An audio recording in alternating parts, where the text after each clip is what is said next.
안녕하세요. 오늘 전문가 인터뷰 자장을 맡은 하성규 원장 인사드리겠습니다. 오늘 전문가 네 분을 모셨습니다. 전국적으로 수송을 해서 이분들의 대화 중에서 우리가 아동들의 주거 빈곤 상태가 어떤지 또 이런 문제를 어떻게 해결해 나갈 것인지를 한번 논의해 보도록 하겠습니다.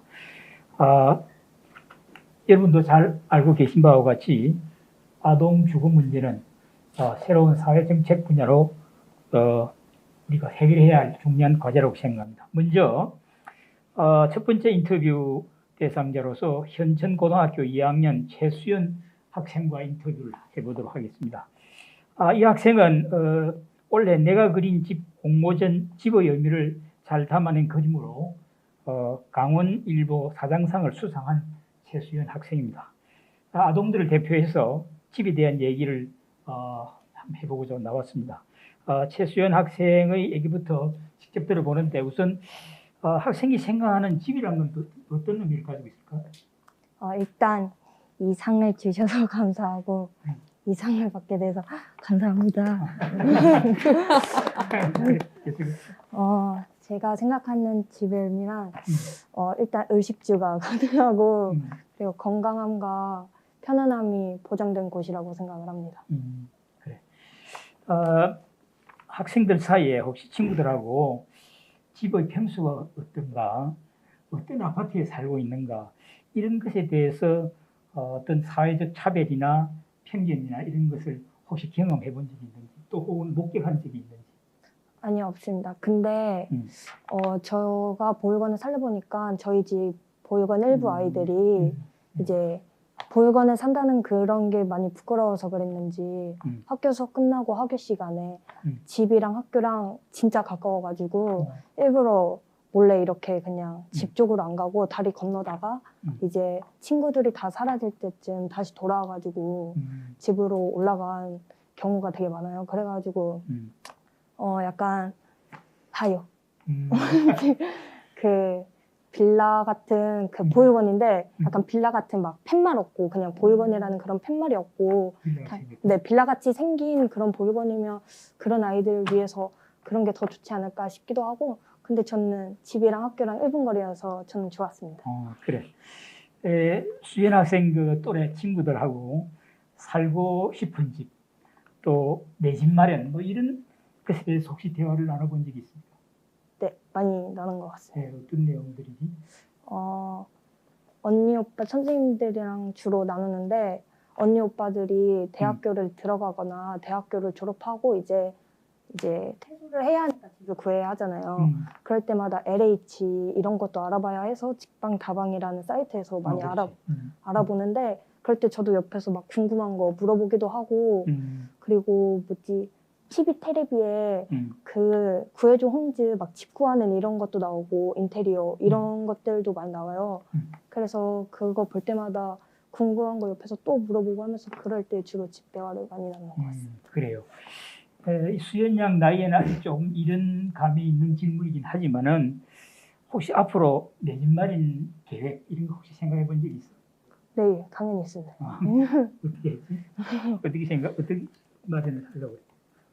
그냥 일단 대학교를 들어가면 자취를 해야 하니까 일단 열심히 돈을 모아서 자취를 하면서 돈을 모으고 이제 대학교를 졸업하고 이제 퇴소하고 직장생활 다니면서 LH 집에 있다가 돈이 좀 모였다. 집 사도 되겠는데 싶으면 바로 부동산 뛰어 들어가서 집 계약하겠습니다. 해보고 싶다. 네, 계약하겠습니다. 네, 좋습니다. 사실 이 내방, 나의 방이라고 하는 것은 어느 청소년, 어느 아동에게나 다 중요한 그런 자기 개인만의 방, 프라이버시 문제도 있고 한데 우리나라 주거기본법, 그다음에 주택법 등에서 이 최저지구기준이라는 제도가 있습니다. 이건 뭐냐면은 침실분리 원칙이라고 할 수 있는데 만 6세 이상 자녀는 부모하고 떨어져서 분리해서 잠을 자야 된다. 그 다음에 만 8세 이상의 이성 자녀는 역시 또 분리해서 잠을 자야 되고 이게 상호분리 원칙이라고 이미 외국에는 이미 다 실시되고 있습니다. 그런데 안타깝게도 우리나라에서는 아직 이런 것이 잘 지켜지지는 않습니다. 특히 빈곤 가구에서는. 그래서 수연양은 내 방에 대해서 자기 방에 대해서 혹시 생각한 적이 있습니까? 얼마나 이것이 중요할까? 일단 제가 아는 사람 중에 이제 중학교 때 그 집을 그러니까 자기 방을 갖게 된 사람이 있는데 일단 늘 가족들이랑 붙어 있어야 하고 자기만의 시간을 보낼 수 없어서 그게 불편하다 했었고 저는 시설에 살다 보니까 시설 언니들이랑 지내게 되는데 막 언니들이 늦게 들어오고 하니까 막 불을 막 켤 거 아니에요. 저는 자고 있을 때 그런 점이 많이 불편했고 네 근데 또 뭐 혼자 쓰게 되면 누군가에게 불편함을 줄 수도 불편함을 받을 수도 없거든요. 그래서 그것도 좋은 것 같고 그리고 저만의 인테리어를 할 수 있어서 좋은 것 자기 같습니다. 말의 인테리어를 해보고 싶다. 네. 예, 좋습니다. 마지막 질문 드리겠습니다. 이 아동 청소년이 안전한 주거 환경에 살 수 있도록 가장 필요하고 가장 중요한 정책이 뭐겠느냐? 혹시 생각해 본 적 있어요? 오늘 질문 중에 가장 어려운 것 같은데 저희 집 보육원이 지어진 지는 좀 오래됐지만 저는 굉장히 만족하면서 살고 있거든요. 하지만 막 뉴스에서 보면 쓰레기 더미에서 살고 있는 아이들도 있고 막 따뜻한 물이 나오지 않아 고생하는 친구들도 있고 난방이 되지도 않는 친구들도 있는데 그런 아이들이 직접 자발적으로 이런 게 문제다라고 의견을 낼 수 있게 약간 의견함? 그런 것도 만드는 것도 좋을 것 같고 좋은 아이디어. 그리고 솔직히 좋은 정책을 만들려면 그런 아이들의 얘기를 직접 들어야 한다고 생각을 하거든요. 저는 그게 맞다고 생각을 하고 그래서 시청, 군청, 어린이재단 막 이러한 아동들을 도울 수 있는 그런 한 재단들이 몇 년에 한 번씩이라도 꼼꼼히 구석구석 조사 나가서 이러이러한 게 필요하고 이러이러한 게 고쳐줘야 하고 된다. 네 그런 거 하면 그런 거 지원해주고 이러한 팀은 그냥 아예 꾸렸으면 저는 좋겠습니다. 좋은 제안입니다. 우리 주변에 여러분들 이런 제안들마다 귀담아 듣고 정책화될 수 있도록 노력해야 되겠습니다. 제가 오늘 수연양하고 대화하면서 느낀 게 있습니다. 여러 가지 많이 느꼈는데 여러분 그 영국의 위대한 정치가 위스턴 처칠이라는 전 수상을 알고 계신가 모르겠는데 대부분 다 아실 거라고 믿는데 이분이 전쟁 2차 대전을 승리로 이끈 전쟁 영웅이자 노벨 문학상까지 받은 정치인입니다. 이분이 아동 교육에 대해서 쓴 글을 보면 이런 그 문구가 있는데 부모나 정부가 아동에게 해야 할 가장 중요한 것이 내 방을 갖게 해라. 그래야 아동이 스스로 생각하고 스스로 행동하고 미래를 설계할 수 있다. 그 윈스턴 처칠의 말입니다. 여러분 꼭 기억해 주시고 우리가 이 부분에 대해서 많은 사회적 인식과 제도 개선이 필요하다고 생각합니다. 수고했습니다. 감사합니다. 자, 다음으로 넘어가겠습니다. 다음에는 민달팽이 유니온 주거 상담국장 민지수 선생님인데요. 이 청년 주거 문제를 해결하기 위해서 정말 백방으로 열심히 일하고 있는 분입니다. 민달팽이 유니온 민지수 국장님을 모셔서 도대체 이 민달팽이 유니온이라는 것을 좀 소개를 하시는데 먼저 이 유니온에서 생각하신 집이라는 건 어떤 겁니까? 네, 안녕하세요. 저는 민달팽이 유니온에서 주거 상담과 교육 담당하고 있는 지수라고 합니다. 민지수가 민달팽이 지수입니다. 이게 닉네임 원래 이름이? 아닙니다. 닉네임을 쓰고 있는 건데요. 네. 네네. 그래서 저희는 한 2011년쯤에 이제 청년 주거 문제도 분명히 문제인데 사회에 어떤 문제로 인식되고 있지 않았던 그때 우리는 그러면 우리가 직접 모여서 이 문제를 드러내고 이 문제를 개선하기 위한 제도를 만들어내겠다 하면서 이제 모여서 시작을 했고요. 지금은 이제 10년 정도 됐습니다. 근데 10년 정도 됐다고 해서 그러면 민달팽이가 본래 이제 이루고자 했던 그런 사회 변화가 이루어졌냐라고 하면 그렇지 않다라고 보고 있고요. 기본적으로 이제 주거권 보장이나 주거 불평등 완화하기 위한 활동들을 해오고 있는데 사실 청년이 겪고 있는 문제가 어디 뭐 청년 딱 시기에만 겪는 문제가 아니라 그 아동일 때도 청소년일 때도 겪고 있던 어떤 주거권 권리의 침해나 불평등의 문제가 계속 그 일생을 계속 따라가고 있는 것이거든요. 거기에서 이제 그 연결고리를 좀 끊어야 한다 뭐 이런 것도 있는 거고요. 그러다 보니까 이제 청소년 분들과도 이제 만나게 되는 접점이 계속 생기는 것 같아요. 그래서 저희가 사실 그 집 얘기를 할 때 뭐 교육도 많이 다니고 상담도 많이 하는데요. 사실 집은 그냥 국어사전으로도 딱 나오거든요. 그러니까 되게 단순하게 비바람 피할 수 있고 추위, 더위로부터 나를 보호해 줄 수 있는 그런 공간인 건데 사실 그게 갖춰져 있지 않은 집이 너무 많아요. 네. 그래서 이제 그런 집을 계속 공급하게 냅두면 안 되고 이미 그런 집이 있다고 하면 그런 공간에 살고 있는 사람들의 주거권을 더 보장하기 위해서 더 나은 주거를 갈 수 있도록 네. 사회가 이제 지원을 해줘야 되고 이런 식으로 이제 집들을 좀 보고 있습니다. 예. 말씀하신 대로 우리 사회는 지금 주거 빈곤 상태, 주거 환경이 굉장히 열악한 집단이 많습니다. 그 중에서도 특별히 아동 청소년에게 주목해야 할 이유가 있는 것 같은데 좀 말씀해 주시죠. 사실 한국 사회가 점점 더 불평등이 심해지고, 그러니까 일종의 그 부동산을 기준으로 뭐 계급이나 신분이 정해지고 있는 거 아니냐, 뭐 이런 이야기들 있지 않습니까? 그리고 이제 뉴스들 보시면 영끌, 뭐 비투 이런 단어들 한창 나오는데요. 사실 영끌에서 서울에서 살 수 있는 집의 가격이 뭐 중위 가격으로 취급하더라도 8, 9억 정도 되는데 그거를 매매할 수 있을 정도의 영끌을 할 수 있는 사람은 그냥 이제 자기 자산을 가지고서 충분히 그걸 매매해 볼 수 있는 그게 기초 자산이 있는 분들인 경우가 좀 가능성이 높습니다. 근데 이제 그런 기초 자산이 없는 경우, 그리고 부모로부터 증여받거나 이제 지원받을 수 있는 자산이 없는 경우에는 사실 첫 자립하게 되는 곳이 보증금이 되게 낮거나 아니면 거의 없는 그런 집인데 그런 경우는 사실 주거 환경이 열악할 가능성이 높고요. 아예 사실 집이 아닌 경우일 가능성도 굉장히 높아요. 그 앞에서 그 이제 교수님이 설명해 주신 비주택이라고 해서 주택이 아닌 거처들 같은 것들도 사실 뭔가 사회가 발전하고 막 보면은 되게 멋진 건물도 많이 지어지고 있지 않습니까? 그럼 뭔가 주거 환경들도 더 개선되는 것만 같은데 도시가 멋져지니까. 근데 비주택이 되려 늘고 있거든요. 그러면 어딘가는 계속 끊임없이 발전하고 더 나아가고 있지만 그것 말고 이제 어떤 주거 빈곤을 겪고 있는 사람들의 주거 환경은 되려 더 악화되고 있다라고도 보고 있고, 그리고 처음 이제 서울이 아닌 곳에서 서울로 이제 처음 자립을 하고 상경하는 그런 분들이 정착하는 곳이 뭐 관악구 신림동이라던가 뭐 노량진이라던가 조금 유명한 동네들이 있어요. 근데 그런 동네들은 사실 되게 오래된 고시원이 많거든요. 근데 그런 고시원들이 그러면 점점 더 뭐 나아지냐 그런 게 아니라 계속 노후하고 계속 낙후된 그 상황 그대로, 근데 또 월세는 계속 그냥 이제 계속 오르는 거예요. 계속 오르고, 근데 이게 뭔가 방치되고 있고 뭐 단속도 따로 없으니까 그냥 이런 거는 별로 문제가 안 되나 보다 하면서 방 쪼개기를 그냥 어떤 기본값으로 하는 집들이 계속 지어지고 있기도 하고, 그리고 사실 서울은 집이 많기는 한데요. 근데 그게 인구보단 많지 않아요. 그래서 그러니까 예를 들면은 사람이 100명이 있다라고 하면은 집으로 되어 있는 곳은 한 96개 정도 있다 치면 나머지 4명 정도는 집이 아닌 곳에서 어디선가 살고 있는 거겠죠. 예.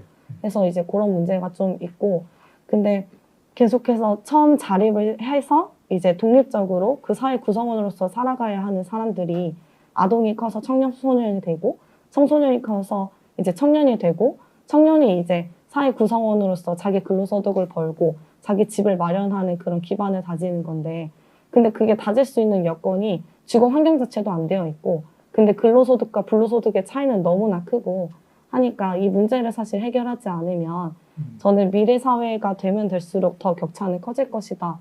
그리고 그 격차를 해소하기 위해서, 불평등을 조금이라도 줄이기 위해서는 자산 불평등을 꼭 주목해서 이걸 완화하기 위한 어떤 정책들이 필요하다라고 보고 있고요. 그 부분은 사실 개인이 할 문제는 아니고 좀 공공에서 정책적으로 어떤 기반을 마련해야 하는 부분이겠죠. 예, 맞습니다. 민달페 유니온에서 지금 서울시 청년주거 상담센터를 지금 운영 중이라고 들었습니다. 그래서 제가 여러 가지를 생각해 보면은 이 상담이 굉장히 중요하다 저는 늘 생각하는 사람인데, 예를 들어서 시설 퇴소나 보호 연령에 도달한 보호 종료 아동, 뭐 예를 들어서 자립을 해야 될 그런 청소년이 있습니다. 이 사람들이 겪고 있는 주거 문제 아마 뭐 많은 얘기를 들었을 텐데 좀 소개해 줄 수 있는지. 사실 이 부분은 조금 고백하고 가자면 사실 저희가 청년 주거 상담을 많이 하고 있고 그런 과정에서 이제 시설보 청소년들 만나는 일들도 있거든요. 그래서 아동분들과 이제 간담회를 하기도 하는데 사실 저희가 엄청 막 본격적으로 우리 이 문제 정말 너무 잘 알고 있습니다 라고 얘기할 수 없는 저는 약간 좀 쑥스러운 그런 입장으로 이제 많이 배우러 왔는데요. 근데 그래도 좀 기억나는 이야기를 생각해 보자면 사실 처음 자립을 할 때 나만 혼자 자립하게 되는 게 아니라 퇴소를 같이 하는 친구들이 있지 않습니까? 그럼 사실은 어떤 의미에서는 동기거든요. 나랑 같이 처음 자립을 시작하는 나의 동기들이 있는데 근데 처음 자립을 할 때 저랑 좀 연령대가 좀 비슷하거나 많으신 분의 이야기였는데요.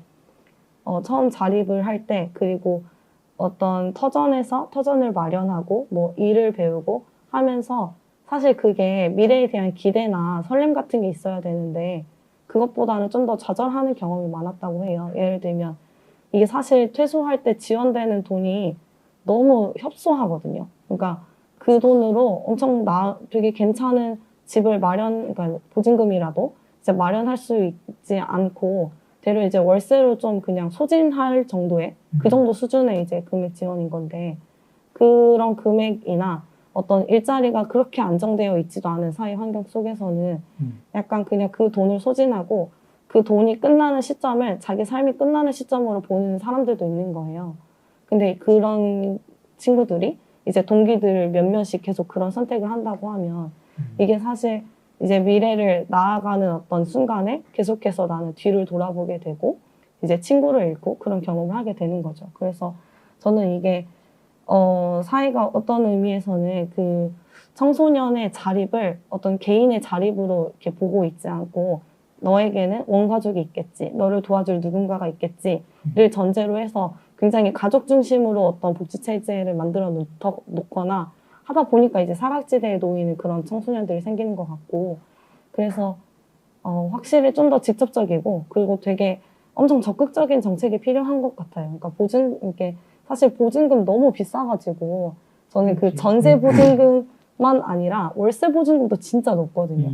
그래서 이게 좀 더 그 실정에 맞는, 그러니까 현실에 맞는 그런 금액 지원이 더 있어야 하는 거 아닌가? 아니면은 차라리 좀 더 그 퇴소 이후에도 일정 기간 동안에는 좀 더 같이 좀 주거를 이제 꾸려서 그 안에서 좀 더 안정적인 그 다음 발돋움을 할 수 있는 그런 어떤 좀 더 안정적인 지원이 필요한 거 아닐까 이런 생각이 좀 드는데 서울 같은 경우에는 서울이 잘했다는 게 아니라 그러니까 그런 목소리를 내는 분들이 이제 서울에서 한번 시도를 해보신 거예요. 어떤 거냐면 지원주택이라고 해서 장애인 분들이 원래는 이제 시설 안에서 거주하시면서 이거 자활하지 않으면 시설에서 퇴소하셔야 돼요. 이런 식으로 갔던 그런 시절이 있는데 이제는 그렇게 하지 않고 시설이 아니라 집을 집 자체로 이제 제공을 해드리되 자활 서비스나 어떤 사회복지 서비스를 연결해드리는 거예요.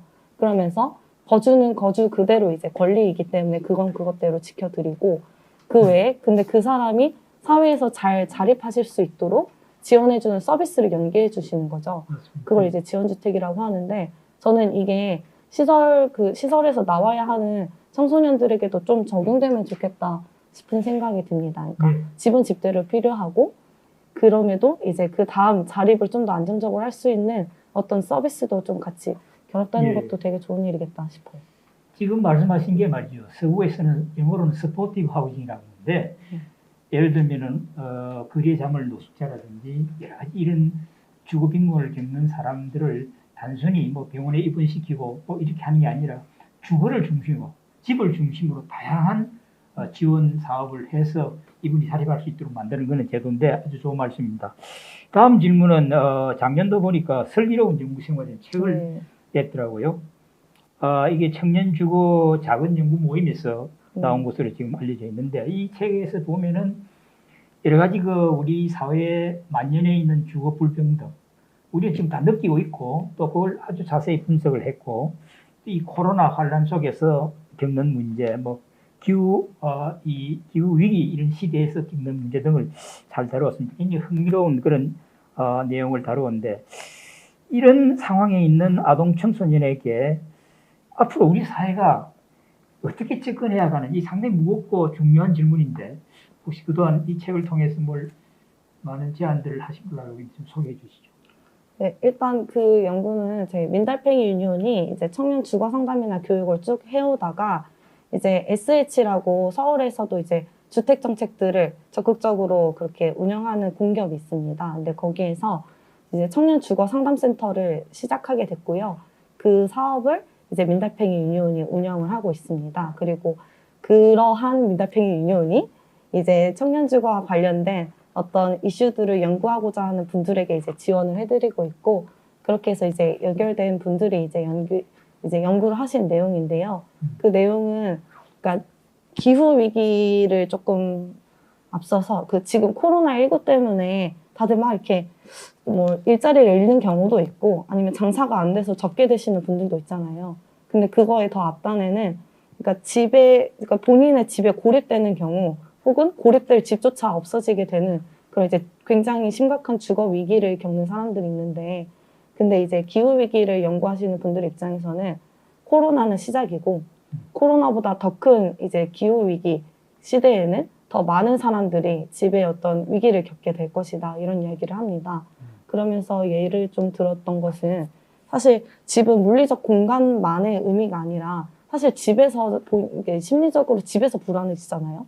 그러면 밖에 나가서도 나는 계속 정서가 불안한 상태 혹은 어떤 위축되거나 그러니까 좋지 않은 경험을 한 상태로 계속해서 사회 경험을 쌓게 되는 것도 있잖아요. 그래서 이제 기후위기 연구하시는 분들은 그냥 요거를 어떤 그러니까 안전한 물리적 공간이 필요하다를 넘어서 그러니까 사회적으로 안전한 공동체가 필요하고 그거의 시작점은 안전한 집을 모두에게 제공하는 것이다 라고 좀 보고 있어요. 그래서 사실 요거는 약간 예전에는 그 보통 주거운동 하시는 분들이 1가구 1주택 이런 운동을 많이 하셨거든요. 근데 지금 그것보다 더 나아가서 집을 소유하지 않더라도 내가 그 집에 거주하고 있다고 하면 그것만으로도 안정적인 거주가 보장되어야 한다라고 하면서 이제 점유 중립성 이런 것들을 이야기하고 있는데요. 그런 것들을 좀 기반으로 해서 주거 정책들을 좀 마련되어야 하지 않나 싶고, 이제 그거 관련해가지고는 또 어떤 예시가 있냐면 뉴욕에서도 이제 그린 뉴딜 정책들이 열리는데요.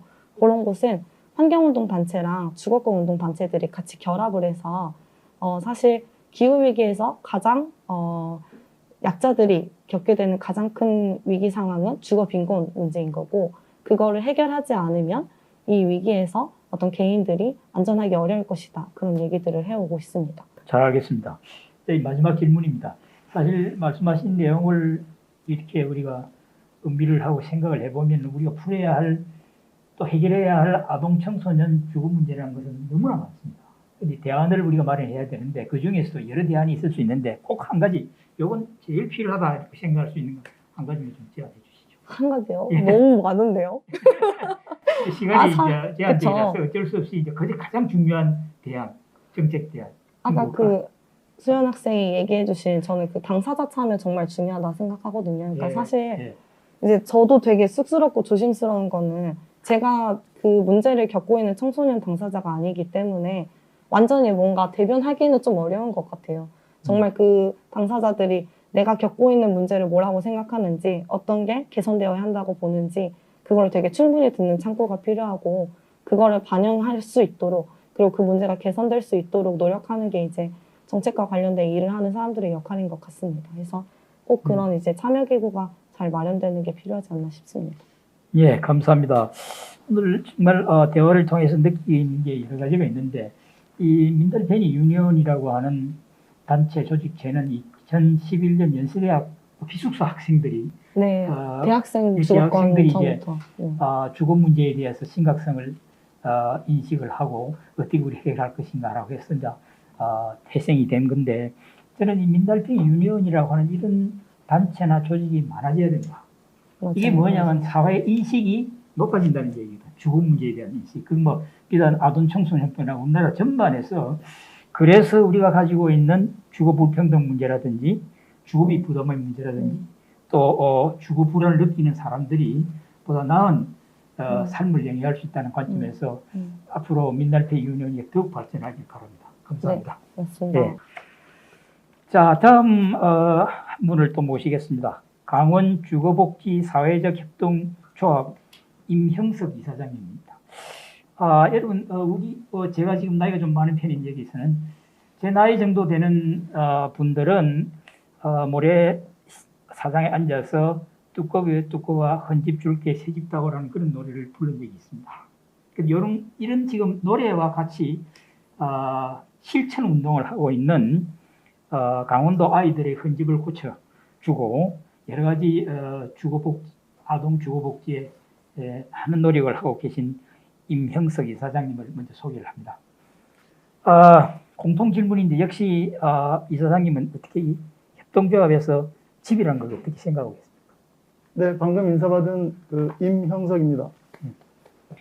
집이라고 하는 것은 사실은 제가 이제 아까부터 쭉 보니까 아이들이 뭐 핫팩 얘기도 하고 그다음에 이제 뭐 보금자리 안식처 이런 얘기를 많이 하는데 저는 그 수현 학생의 입에서 내 집 마련이라는 얘기가 나오는 게 조금 놀랍긴 했습니다.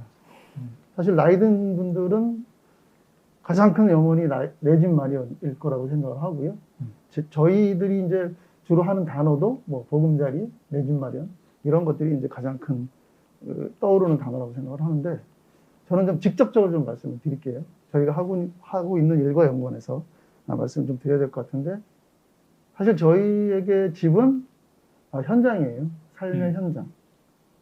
주로 이제 저희가 하는 일이 그 저소득 가구의 주거 환경 개선 사업을 저희가 하고 있는 일의 한 90%가 이상이라고 하는데 그러니까 1년에 뭐 한 400가구 이상 그 저소득 가구의 이제 집을 수리해 주는 일을 하는데 그 저희에게는 이게 먹고 그 사는 공간이기도 한 거죠. 그래서 이제 생존과 연결되어 있는 그런 공간이고요.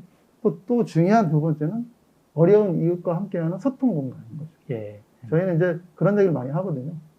주거복지를 끈으로 해서 어려운 이웃과 소통하는 사람들이 저희 같은 사람이라고 얘기를 하는데 어려운 이웃의 그 아픈 곳을 좀 보듬어주고 가려운 곳을 긁어주고 하는 그런 소통의 공간이다. 이렇게 말씀을 드릴 수 있습니다. 예. 감사합니다. 아동 청소년 주거 관련해서 뭐 하시는 일이 많으실 거라고 보는데 그걸 좀 더 설명을 좀 자세히 좀 해주시면 좋겠고 아울러 현장에서 오래 일하시다 보면은 이 노후주택에 살고 있는 아동 청소년을 많이 만나 보셨을 거라고 생각합니다. 그 중에서도 가장 기억에 남는 그런 집이 있으면 좀 소개해 주십시오. 사실 이제 아까 이제 소개하실 때 아동과 관련된 집수리 하는 곳이라고 말씀해 주셨는데 저희가 이제 아동과 관련해서 하는 일이 그렇게 많지는 않습니다. 실제로 이제 저소득 가구, 포괄적으로 저소득 가구와 관련해서 이제 일들을 하고 있고요. 19년부터 저희가 직접적으로 아동과 연관된 일을 하게 됐습니다. 그거는 이제 고맙게도 여기 계신 초록우산 어린이 재단하고 사업적 연계를 맺으면서 희망터전 만들기라는 사업이 있어요.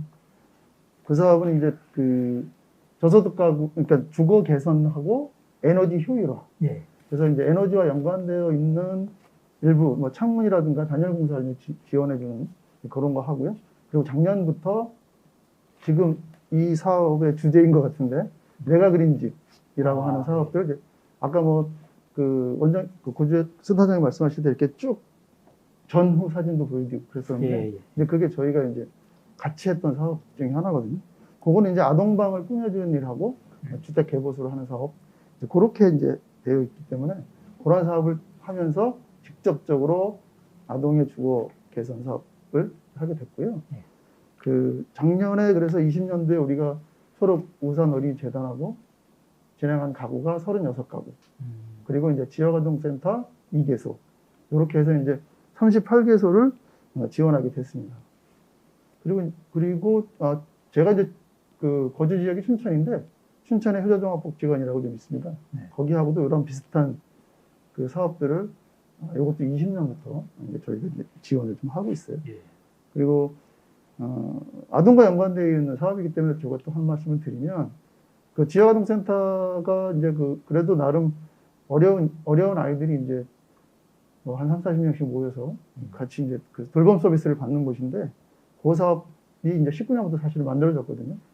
저희가 이제 아동센터와 관련된 그런 그러니까 환경 개선 사업도 진행을 하고 있고요. 그거는 뭐 직접적으로 아동 가정에 대한 지원이라든가 이런 건 아닌데, 어쨌든 간접적으로라도 아동의 어떤 돌봄과 연관된 사업이기 때문에, 뭐 이제 그것도 하나 좀 소개를 좀 시켜드리고요. 예.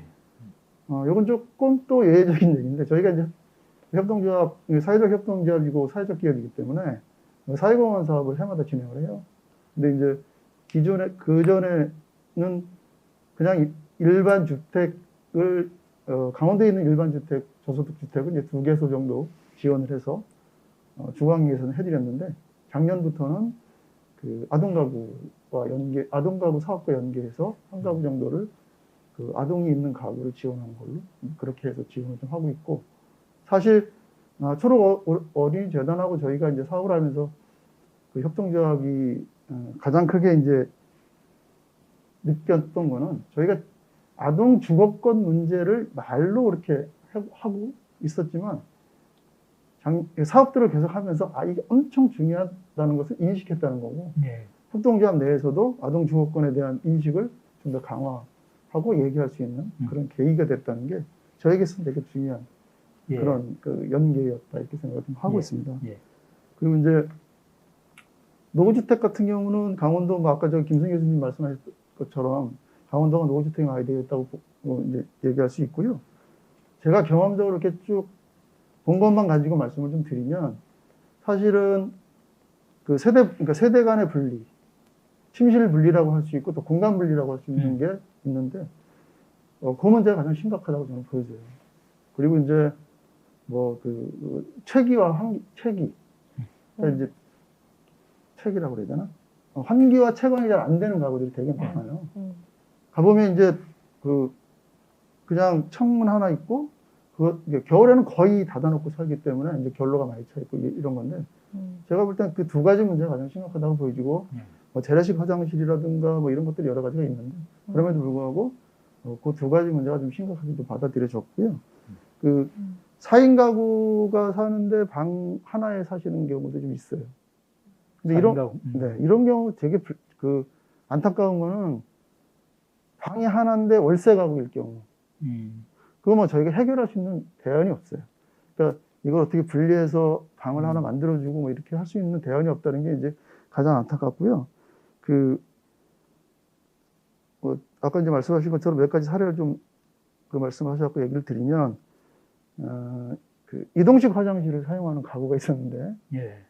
이제 그렇게 이동식 화장실을 사용하는 아동 가구라든가 조선 가구, 가구들이 많지는 않아요, 요즘은. 예. 그나마. 근데 이동식 사용하는 가구였는데, 저희가 이제 주거 개선을 하려고 현장 조사를 갔었어요. 예.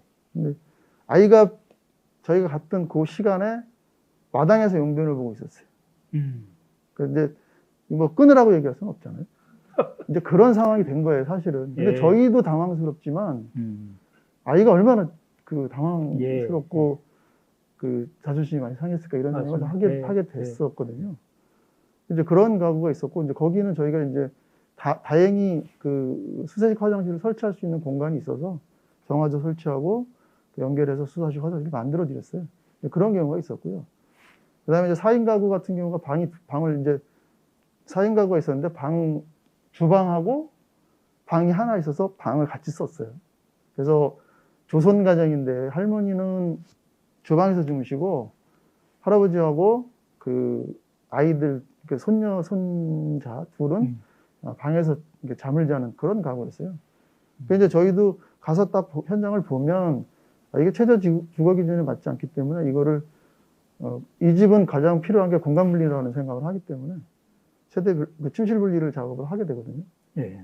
그래서 이제 그 가구 같은 경우도 마루에다가 방을 하나 만들어서 손녀가 생활할 수 있는 공간을 이제 만들어주고, 그러니까 공부방 비슷하게 예. 그렇게 꾸며준 경우가 있고요. 그렇게 이제 지원을 하는 거죠. 근데 이제 안타까운 건 그런 것들이 있어요. 아까 제가 월세 가구를 말씀을 드리긴 했었는데, 이런 공간이 없는 것들은 해주고 싶어도 못 해주는 거죠. 그리고 이제 법적 테두리가 있어가지고, 이게 이제 화장실 하나 옆에다 짓는 것도 증축에 들어가거든요. 근데 그런 과정을 다 거쳐서, 지원을 해야 되니까, 저희가 이제 알아보고 뭐 이렇게 해도, 결과적으로는 안 되는 가구가 있는데 이제 그럴 때 좀 안타까운 예. 그런 일이 좀 있습니다. 예, 감사합니다. 사실 이 강원도가 보면은 전국 평균보다 더 높은 수준의 쉽게 말해서 노후주택 비율이 더 많습니다. 약 48.7%. 이게 이제 전국 평균보다 높다 이렇게 나와 있는데 이를 해결하기 위해서는 뭐 여러 가지 정책이 필요하겠죠. 그런데 현재 도내 정책이 잘 마련되어 있는지 지원 현황이 어떤지 간단히 좀 말씀해 주시겠습니다. 제가 이제 100% 조사를 할 수 있는 그 시간적 여유가 없어서 조사된 건 아닌데요. 예. 제가 알기로는 아동을 대상으로 하는 주거 지원 사업은 없어요. 예. 아마 이거는 그 강원도만 그런 게 아니고 전국이 다 그럴 거라고 생각을 합니다.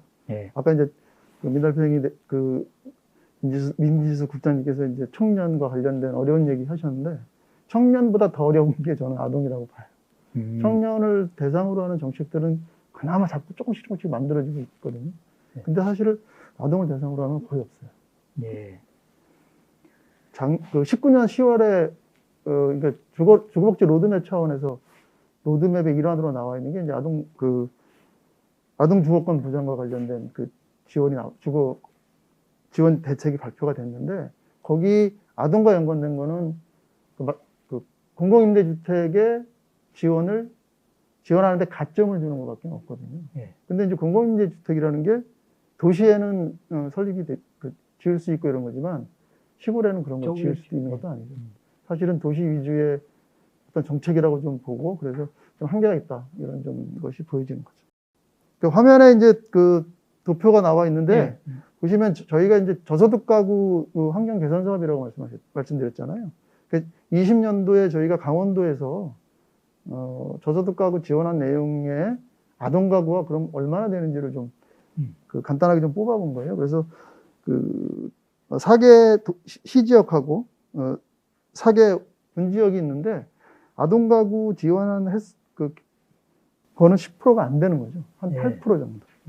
이게 이제 아동 가구를 대상으로 해서 지원한 건 아니지만 어쨌든 저소득 가구와 연관돼서 지원했을 때 이 정도가 그 지원을 받고 있다. 이렇게 이제 볼 수 있는 거고요.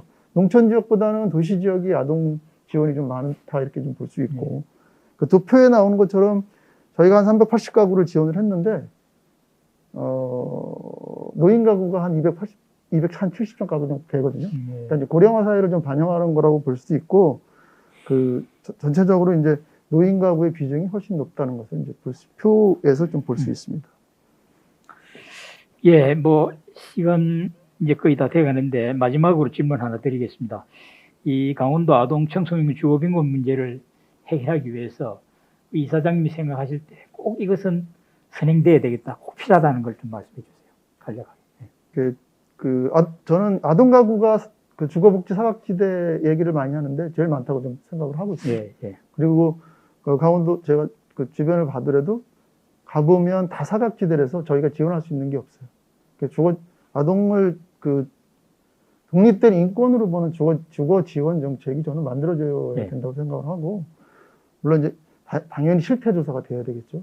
아동의 주거 빈곤 아동들의 실태가 어떻게 되어 있는지 그거를 조사하는 게 먼저 선행되어야 하고, 거기에 맞춰서 그 아동 주거 지원 정책이 만들어져야 한다는 게 제 기본적인 생각입니다. 서울 같은 경우는 이제 아시겠지만 아동과 관련된 주거 지원 조례가 만들어진 것 중에 하나거든요. 그리고 강원도 같은 경우는 좀 늦었지만 작년 12월에 주거 기본 조례가 만들어졌어요. 네, 그리고 이제 원주 같은 경우가 이제 10월 달에 주거 기본 조례가 만들어졌고요. 네, 상대적으로 서울 지역이나 대도시 지역보다 강원도 같은 경우는 이제 그런 주거와 관련된 제도와 정책 이런 것들이 좀 부족한 실정이긴 하죠. 이제 어쨌든 20년에 주거 기본 조례를 기본으로 해서 디딤돌을 놓았으니까 좀 더 확장되고 구체화된 영역에서 그런 조례들이 만들어져야 된다는 게 기본적인 생각이고, 직접적으로는 어쨌든 현실에서 고통받는 아동들이 있으니까 그러니까 고통이라는 표현이 좀 그렇긴 한데 어려운 환경에서 열악한 환경에서 살고 있는 아동들이 있으니까 그에 대한 직접적인 지원이나 예산 마련 이런 것들도 반드시 필요하다 이렇게 생각을 하고 있습니다. 예, 감사합니다. 이 아동 청소년 주거 빈곤이라는 게 꼭 강원도의 문제만은 아닙니다. 전국적으로 다 이게 문제가 되고 있는데 마치 뭐 서울에서 주거빈곤 아동 지원 조례가 만들어지고 이것이 이제 강원도도 만들어지고 전국을 확산하고 있는데 저는 이런 조례가 만들어지는 자체가 뭐 잘된 거죠. 좋습니다. 그런데 수많은 조례가 만들어지고 수많은 법이 개정돼도 실행이 잘 안 된다는 겁니다. 실천을 담보할 수 없는 조례 혹은 법 이게 문제다 이겁니다. 그래서 우리가 꼭 실천이 옮겨졌으면 좋겠다는 그런 말씀을 드리면서 다음 순서로 넘어가겠습니다. 자, 다음 순서는 이광재 국회의원님이신데요. 이광재 의원님이 갑작스러운 국회 일정으로 이 자리에 직접 참여를 하시지 못한다고 연락이 왔습니다. 굉장히 아쉬움을 전하면서 직접 촬영한 인터뷰 영상을 보내왔습니다. 지금부터 함께 보시죠. 의원님 먼저 시청자분들께 인사말 부탁드립니다. 안녕하세요. 이광재입니다. 초록우산 어린이재단을 사랑하시고 아끼시고 또 많은 자원봉사를 함께 해주신 여러분 진심으로 감사드리고 더 멋진 재단과 더 멋진 미래를 아이들에게 선물해 주시기 바랍니다. 집이란 곳은 어떤 곳이라고 생각하시나요? 없어서는 안 될 곳이고 개인적으로 가장 따뜻한 곳. 제가 학생운동 다니다가 수배를 당했는데요. 정말 낮에는 이리저리 다닐 때가 있는데 밤이 됐을 때 그 어디 들어갈 수가 없을 때 그 막막함. 그 집이라는 게 참 그리운 거고요. 제가 영월의 지역아동센터 아이들을 위해서 그 지원하는 곳이 있는데 한 번은 그 지역아동센터 온 아이가 그 목욕탕에 들어가서 나오질 않았어요. 그래서 왜 안 나오냐고 나중에 보니까 욕조가 있는 화장실을 처음 가봤다고. 그랬을 때 우리가 또 많은 사람들이 울은 적이 있었어요. 우리가 한 인간이 살아가는데 집은 가장 필요한 곳이고 또 개인에게는 가장 아늑한 곳이고 또 그것이 행복한 곳이 돼야 된다는 그런 생각을 많이 합니다. 문재인 대통령님께 건의하셨다는 주거 뉴딜에 대해서 시청자들이 이해하기 쉽도록 설명해 주실 수 있을까요? 모든 사람에게는 집이 필요하죠. 과거에는 공장이 있고 집하고 떨어져 있었는데 이제는 일해서 집에서도 일을 할 수 있어야 되고 그다음에 이제 온라인으로 교육이 되니까 집에서 공부도 할 수 있어야 되고 공간이 달라지는 거죠. 공부도 해야 되고 맞벌이부들의 소원인 돌봄도 좀 있으면 좋고 연세 드신 분들이 이제 요양원이 아니고 우리 아파트 단지 안으로 노인 돌봄도 있으면은 더욱 좋겠고요. 그래서 일, 주거, 교육, 의료, 문화가 함께 있어서 그리고 시설은 굉장히 좋고 비용은 아주 싼 그래가지고 행복도가 높고 그래서 비용은 적게 드는 그런 새로운 삶을 국민에게 제공해야 된다.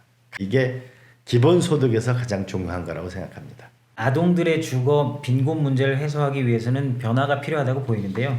주거기본법 제16조에 아동을 대상으로 포함시키는 것이 선행되어야 한다는 의견들이 좀 있습니다. 이에 대한 의원님의 의견과 방향성을 듣고 싶습니다. 우리가 인권이라고 하면은 의식주의 인권이 중요하고 또한 대상으로 보면은 아동이 제일 중요하죠. 그 태어난 생명에 대해서 우리가 존엄성을 가지고 가치 있게 살아가게 하는 것은 가장 중요한 문제라고 봅니다. 아까 제가 주거 뉴딜을 얘기했듯이 아이들도 하나의 인격체로서 존중받을 수 있는 주거 시스템 안에 노인 돌봄이 있다면 아이들의 주거도 함께 고려될 필요가 있다고 봅니다. 제가 영월서 지역아동센터를 하다 보니까 이제 고아원이라는 개념이 없어졌거든요. 이제 우리는 조금 더 그 마을 공동체가 그 아이들을 포용하는 형태의 공동체가 수용할 수 있는 새로운 주거 시스템 안에서 보호받는 게 그래야 단순 집이 아니고 교육이나 먹는 거나 문화나 이런 혜택도 함께 누릴 수 있다고 봅니다. 그러면서 주거 뉴딜이란 큰 틀 안에 이제 우리 빈곤 아동도 들어와야 되는 거 아닌가 생각합니다. 마지막으로 의원님께서 21대 국회에서 주거 빈곤 상태에 처한 아동들의 주거권 실현을 위해서 추진하고자 하는 아동 주거 정책은 무엇인지. 저는 이 주거 뉴딜을 핵심적으로 밀고 가려고 합니다. 이제 점점 디지털 사회가 진화되면 진화될수록 이런 새로운 지배 형태에서 공동체를 유지하면서 일도 하고 교육도 하고 서로 돕는 그러한 새로운 사회에서 신복지 체제에 저는 살아야 된다고 보고요. 그런 주거 뉴딜 안에 이거를 제가 국가적 과제로 해서 하나씩 만들어가면 좋은 보금자리가 저는 생길 거라고 생각합니다. 마지막으로 시청자분께 다시 한번 인사 부탁드립니다. 네, 저는 정치 일을 하고 있습니다. 근데 제가 간담회를 끝나면 꼭 이렇게 얘기합니다. 제 말을 믿지 마십시오. 그리고 또 이런 말도 하고 싶습니다. 유권자가 똑똑해야 정치인을 부려먹을 수 있습니다. 우리가 함께 세상의 변화를 꾀했으면 좋겠습니다. 이제 더 이상 우리가 가난하고 어렵고 서럽게 살아가는 사람들이 외롭게 가지 않도록 우리 공동체, 우리 마을, 우리 국가 안에서 확실하게 보호받고 자기 기회를 가질 수 있도록 우리가 함께 노력했으면 좋겠고요. 초록우산 어린이재단 여러분 진심으로 감사합니다. 이 세상에 아름다운 단어를 선택하라면 엄마, 사랑, 그리고 봉사라는 단어일 겁니다. 여러분들의 노력이 있기에 우리 어렵고 힘든 어린이들이 꿈을 가지고 기회를 가지고 대한민국 공동체를 위해서 멋지게 성장해 나갈 것입니다. 함께 노력하겠습니다. 고맙습니다. 예, 오늘 인터뷰 내용을 종합 좀 정리를 해보면은 저는 개인적으로 굉장히 보람되고 유용한 내용이었다 이렇게 평가를 합니다. 그러면서 제가 한 3가지 정도로 한번 요약을 정리를 한번 해보고 싶은데, 첫째는 이 아동 청소년 주거 빈곤 문제에 대해서 사회적 인식과 관심이 있어야 된다는 얘기죠. 남의 일이다, 우리 집 아들 일이다, 자식 일이 아니다, 이런 식으로 생각할 게 아니고 이건 사회의 문제고 우리 모두가 책임져야 할 문제다, 이런 식으로 어떤 그 사회적 인식과 관심이 우선 선행이 돼야 되겠다 하는 것이 첫 번째고, 두 번째는 정부의 지원과 제도가 보다 구체화돼야 됩니다. 아까 잠깐 말씀드렸습니다만 법이 개정되고 지원 조례가 아무리 생겨도 거기에 따르는 재원 또 자금이 충족이 되지 않으면은 그건 거의 립 서비스에 지나지 않는다. 거의 실행이 되지 않으면 아무런 의미가 없다는 얘기죠. 그래서 정부 지원과 제도 개선과 동시에 재원이 확충되도록 노력하자. 마지막으로 저는 이런 아동 청소년 주거 빈곤 문제라는 것은 오늘 내일의 문제가 아니기 때문에 먼 긴 시각에서 중장기 로드맵을 정부가 좀 제시해달라 하는 얘기입니다.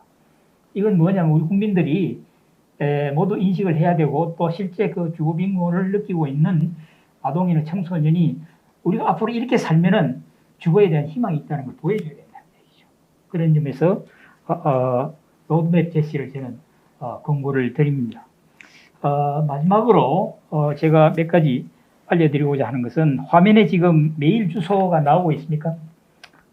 여러분 중에 궁금한 사항이나 또 제안하시고 싶은 의견이 있으면은 보내주시면 저희들이 확인해서 말씀을 드리겠습니다. 자, 이번 이 세미나를 통해서 아동 청소년이라면 누구나 사람다운 인간다운 생활을 할 수 있는 집에 살 수 있는 세상이 되기를 우리 모두 소망하고 있습니다. 여러분 긴 시간 동안 시청해 주셔서 대단히 감사합니다. 안녕히 계십시오.